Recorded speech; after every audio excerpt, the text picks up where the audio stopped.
Hi, folks. How's it going? Welcome to the next episode of Serverless Craic. Uh, Introduce everyone. My name's Dave Anderson. I'm a contributor at the Serverless Sage and Technical Phil Bizarre Voice. Gents, introduce yourselves. Mark McCann, contributor, author at the Serverless Edge, stay-at-home dad, and I have broke the 26-minute barrier for my 5K, so I'm still working on my 5K times. Woohoo! Oh, awesome. Michael O'Reilly, contributor at the Serverless Edge and an architect with Globalization Partners. And I'm still haven't broke the 30-minute barrier on 5K. You break the 40-minute barrier first, then you might get the 30 minutes. Yeah. All right. So I figured this week there's been various different conversations about kind of transformations and purpose and stuff. And something we talk about in the book is clarity of purpose. So I suppose it's really about transformation. I mean, a lot of companies are transforming, and I often think, like, do you know what you're transforming to? It's an area that we've had a lot of, there's been a lot of conversations and experiences about transformation and changing companies. But do you think most companies know what they're transforming to? No, I do not. I think a lot of them see the successes of others or see some of their competitors, from the outside looking like they've succeeded, and we want a bit of that. We should adopt whatever they're doing. But I don't think they understand why they're trying to transform. I don't think they understand the reasons behind transformation or trying to improve. It seems to be based on status or based on jealousy or based on self-preservation. It's not based on core understanding or purpose for why are you doing the things you're doing. It can be very philosophical and very deep if you go down that rabbit hole. No, my experience is one of that the organizations, a lot of them kind of have a good idea of what they want to transform into, but the broader organization doesn't. I think that's kind of what you're saying, Mark. It's like, you'll hear businesses talk about, wanting to sort of run, corner market on something, drive up the business, the rate of business they're doing. But the sort of the broader organization really doesn't feel part of it or doesn't understand the mission. And I kind of feel that a lot of the times it's a lacking of understanding really that mission and how it actually relates to what they're currently doing on the ground. And a lot of teams or development squads don't understand how they can be contributing to that mission and what they're, with what they're actually doing, and how it's having impact on that overall kind of mission. And, a lot of times that mission will be described as transformation, things like that. But for me, it's a big part of the problem is that really successful transformations involve everybody that's part of that, that company. A lot of the times it doesn't. So, I mean, I know you guys, we've run things like North Star exercises, the North Star playbook. I think it's Amplitude that produced the workshop. Is it maybe Jim Cutler? Yeah.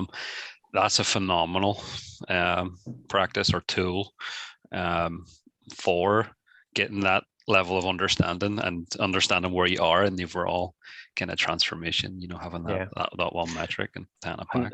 That framework is brilliant because you find the one metric that matters and then you work out how you can kind of work backwards from it. And for many companies, the one metric that matters, it's not make money.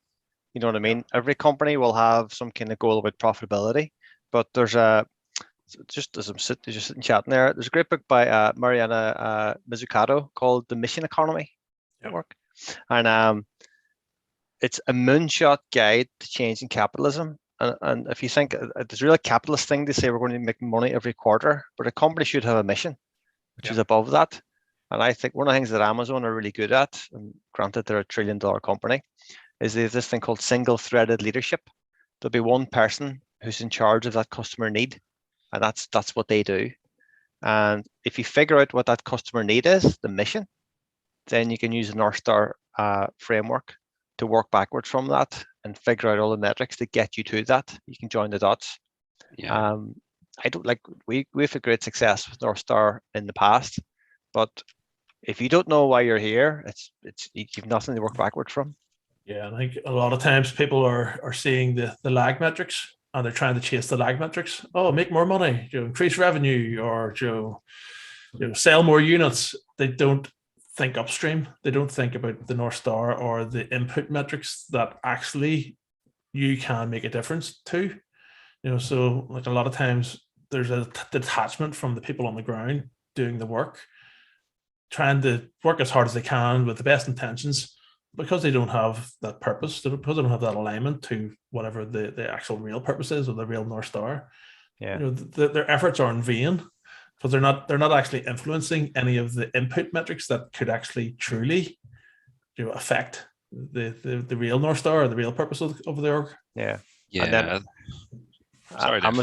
Amazon also great. Amazon talk about weasel words as well, and it sits into the elevator pitch is a great way.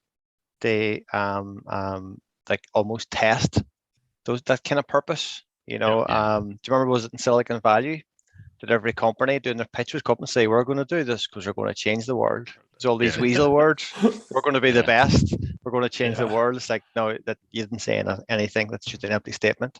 A good elevator pitch really, it corners a customer need, and you go, okay. And that's a great way to test clarity of purpose. Yeah. No, I think in my own experience and kind of building upon what you're saying, it's like, Mark, you mentioned about chasing, the lag measures, and I think what processes or practices like the North Star give you is that linkage between, okay, here's the money in the bank, and Dave, you mentioned about working backwards, and that lead down through.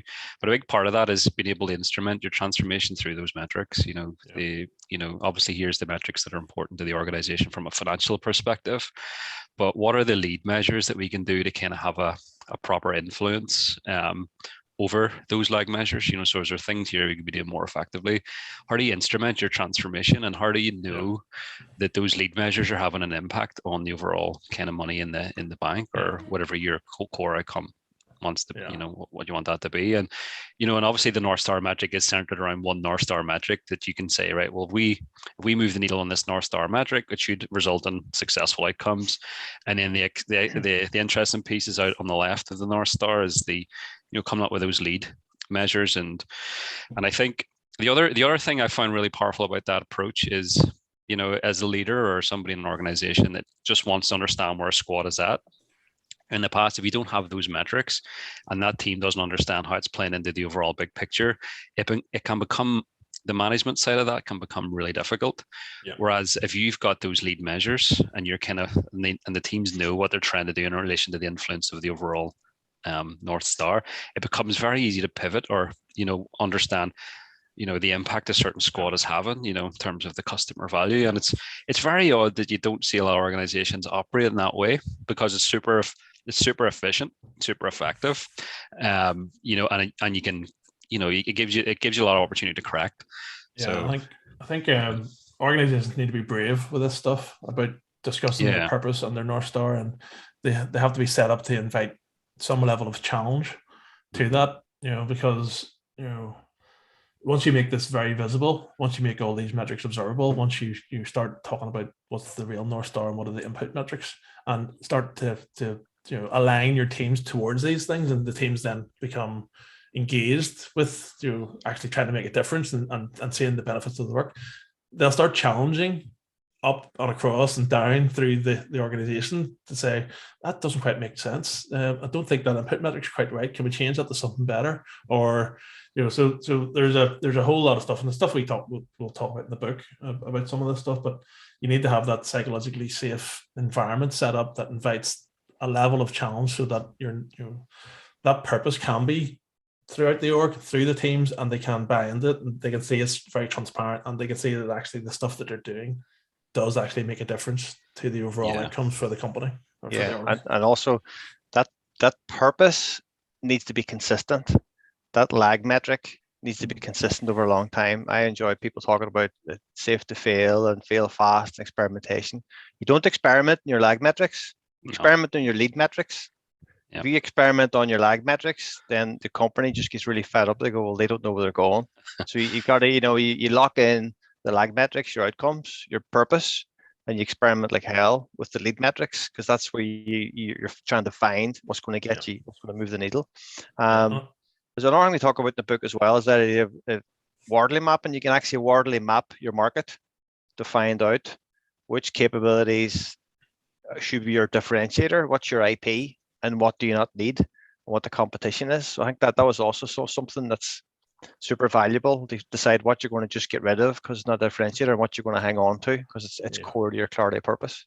Yeah, when you're trying to shape that purpose, having that situational awareness of the market you're operating within can help you shape a really meaningful purpose, or a really meaningful sort of North Star. There's no point, we're going to be the Amazon of Amazon whenever that's already taken, right? You got to know your landscape. You got to know who you're competing against so that you can shape, you can identify where to attack. And the other side of it is wordsmithing. If your purpose is good, it's good. Doesn't matter what word you use. If it means something interesting, then it's gonna work. You can't wordsmith a bad purpose. So on that note, I think that's the crack. Interesting conversation, clarity of purpose. We're going to explore this a lot in the book, and we have more blogs at this on the serverlessage.com and at Twitter on serverless age. Thanks very much. Thanks, everyone. Thank you. Thanks guys. Bye. Bye.